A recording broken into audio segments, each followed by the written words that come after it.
बिस्मिल्लाहिर्रहमानिर्रहीम। अस्सलामु अलैकुम दोस्तों, नबी करीम सल्लल्लाहु अलैहि वालैहि वसल्लम अपनी हिजरत का सफ़र मुकम्मल फरमाकर बिलाखिर मदीना मुनव्वरा अपने मस्कन की जगह पर पहुँचे। प्यारे दोस्तों, जैसे ही आप सल्लल्लाहु अलैहि वालैहि वसल्लम मदीना में पहुँच गए तो आप सल्लल्लाहु अलैहि वालैहि वसल्लम को मस्जिद की तामीर की फ़िक्र हुई और यूँ आप सल्लल्लाहु अलैहि वालैहि वसल्लम ने अल्लाह के हुक्म के मुताबिक मस्जिद नबवी सल्लल्लाहु अलैहि वालैहि वसल्लम की तामीर शुरू फरमाई। आज की इस वीडियो में हम आपको मस्जिद की तामीर के बारे में मुकम्मल तफसील बताएंगे कि मस्जिद नबवी सल्लल्लाहु अलैहि वालैहि वसल्लम कहाँ पर है, किसकी ज़मीन पर तामीर हुई, ये ज़मीन किसके पैसों से ख़रीदी गई और इसके बाद मस्जिद की तामीर कैसे की गई। प्यारे दोस्तों, गुज़श्ता वीडियो में हमने आपको बताया था कि नबी करीम सल्लल्लाहु अलैहि वालैहि वसल्लम की ऊँटनी अल्लाह के हुक्म से हज़रत अबू अय्यूब अंसारी रज़ियल्लाहु ताला अन्हु के मकान के पास रुकी और यूँ आप सल्लल्लाहु अलैहि वालैहि वसल्लम ने उनके यहाँ क़याम का इरादा फरमाया। रिवायात में आता है कि बनी नजार के यहाँ उतरने पर उनकी बच्चियों ने दफ हाथों में ले लिए और खुशी से सरशार होकर उनको बजाने लगी और ये गीत गाने लगी, जिसका तर्जुमा ये है, हम बनी नजार के पड़ोसियों में से हैं। किस कदर खुशकिस्मती की बात है कि मोहम्मद सल्लल्लाहु अलैहि वालैहि वसल्लम हमारे पड़ोसी हैं। उनकी आवाज़ सुनकर नबी अकरम सल्लल्लाहु अलैहि वालैहि वसल्लम बाहर निकल आए, उनके नज़दीक आए और फरमाया, क्या तुम मुझसे मोहब्बत करती हो? वो बोली, हाँ ए अल्लाह के रसूल। इस पर आप सल्लल्लाहु अलैहि वालैहि वसल्लम ने फरमाया, अल्लाह जानता है मेरे दिल में भी तुम्हारे लिए मोहब्बत ही मोहब्बत है। हज़रत सल्लल्लाहु अलैहि वालैहि वसल्लम हज़रत अबू अय्यूब अंसारी रज़ियल्लाहु ताला अन्हु के घर उस वक्त तक ठहरे जब तक कि मस्जिद नबवी और उसके साथ आप सल्लल्लाहु अलैहि वालैहि वसल्लम का हुजरा तैयार नहीं हो गया। दोस्तों, रिवायात बताती हैं कि आप सल्लल्लाहु अलैहि वालैहि वसल्लम तकरीबन 11 माह तक वहाँ ठहरे रहे। कहते हैं कि आप सल्लल्लाहु अलैहि वालैहि वसल्लम जब कुबा से मदीना मुनव्वरा तशरीफ़ लाए तो साथ अक्सर मुहाजिरीन भी मदीना मुनव्वरा आ गए। उस वक्त अंसारी मुसलमानों का जज्बा काबिल दीद था। उन सब की ख्वाहिश थी कि मुहाजिरीन उनके यहाँ ठहरें। इस तरह उनकी दरमियान बहस हुई। आखिर अंसारी हजरात ने मुहाजिरीन के लिए कुरानदाजी की। इस तरह जो मुहाजिर जिस अंसारी के हिस्से में आए वो उन्हीं के यहाँ ठहरे।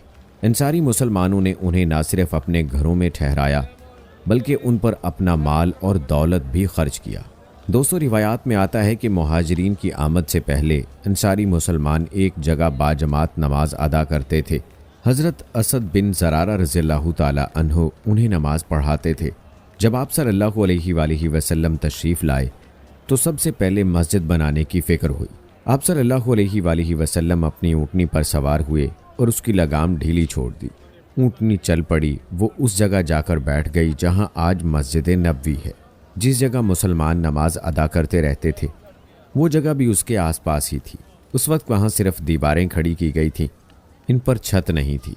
ऊँटनी के बैठने पर आप सल्लल्लाहु अलैहि वालैहि वसल्लम ने इरशाद फरमाया, बस मस्जिद इस जगह बनेगी।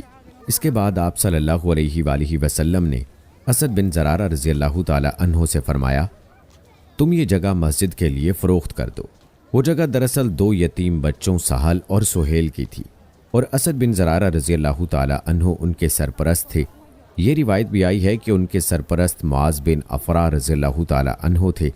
आप सल्लल्लाहु अलैहि वालैहि वसल्लम की बात सुनकर हज़रत अबू अय्यूब अंसारी रज़ियल्लाहु ताला अन्हु ने अर्ज़ किया, आप ये ज़मीन ले ले, मैं इसकी कीमत इन दोनों को अदा कर देता हूँ। आप सल्लल्लाहु अलैहि वालैहि वसल्लम ने उससे इनकार फरमाया और 10 दिनार में ज़मीन का वो टुकड़ा ख़रीद लिया। ये कीमत हज़रत अबू बकर सिद्दीक़ रज़ियल्लाहु ताला अन्हु के माल से अदा की गई। प्यारे दोस्तों, क्या किस्मत पाई हज़रत अबू बकर सिद्दीक़ रज़ियल्लाहु ताला अन्हु ने कि क़यामत तक मस्जिद नबवी के नमाजियों का सवाब उनके नामा अमाल में लिखा जा रहा है। ये रिवायत भी है कि आप सल्लल्लाहु अलैहि वालैहि वसल्लम ने उन दोनों यतीम लड़कों को बुलवाया, ज़मीन के सिलसिले में उनसे बात की। उन दोनों ने अर्ज़ किया, ए अल्लाह के रसूल, हम ये ज़मीन हदिया करते हैं। आप सल्लल्लाहु अलैहि वालैहि वसल्लम ने उन यतीमों का हदिया कबूल करने से इनकार फरमा दिया और 10 दिनार में ज़मीन का वो टुकड़ा उनसे ख़रीद लिया। हज़रत अबू बकर सिद्दीक़ रज़ियल्लाहु ताला अन्हु को हुक्म दिया कि वो उन्हें 10 दिनार अदा करें। चुनाचे उन्होंने वो रकम अदा कर दी। ज़मीन की ख़रीद के बाद आप सल्लल्लाहु अलैहि वालैहि वसल्लम ने मस्जिद की तामीर शुरू करने का इरादा फरमाया। ईंटें बनाने का हुक्म दिया, फिर गारा तैयार किया गया। آپ صلی اللہ علیہ وآلہ وسلم نے اپنے دستے مبارک سے پہلی اینٹ رکھی، پھر حضرت ابو بکر صدیق رضی اللہ تعالی عنہ کو حکم دیا کہ دوسری اینٹ وہ رکھے۔ انہوں نے آپ صلی اللہ علیہ وآلہ وسلم کی لگائی ہوئی اینٹ کے برابر دوسری اینٹ رکھ دی۔ اب حضرت عمر رضی اللہ تعالی عنہ کو بلایا گیا۔ انہوں نے صدیق اکبر رضی اللہ تعالی عنہ کی اینٹ کے برابر تیسری اینٹ رکھی۔ اب آپ نے حضرت عثمان رضی اللہ تعالی عنہ کو بلایا۔ انہوں نے حضرت عمر رضی اللہ تعالی عنہ کی اینٹ کے برابر چوتھی اینٹ رکھی۔ ساتھ ہی آپ صلی اللہ علیہ وآلہ وسلم نے ارشاد فرمایا، میرے بعد یہی خلیفہ ہوں گے۔ دوستو، آپ کو بتاتے چلیں کہ مستدرک حاکم نے اس حدیث کو صحیح کہا ہے۔ پھر حضور اقدس صلی اللہ علیہ وآلہ وسلم نے عام مسلمانوں کو حکم فرمایا، اب پتھر لگانا شروع کر دو۔ یوں مسلمان پتھروں سے بنیادیں بھرنے لگے۔ بنیادیں تقریباً 3 ہاتھ یعنی 4.5 فٹ گہری تھیں۔ اس کے لیے اینٹوں کی تعمیر اٹھائی گئی، دونوں جانب پتھروں کی دیواریں بنا کر کھجور کی ٹہنیوں کی چھت بنائی گئی اور کھجور کے تنوں کے ستون بنائے گئے۔ دیواروں کی اونچائی انسانی قد کے برابر تھی۔ دوستو، کہتے ہیں کہ ان حالات میں کچھ انصاری مسلمانوں نے کچھ مال جمع کیا۔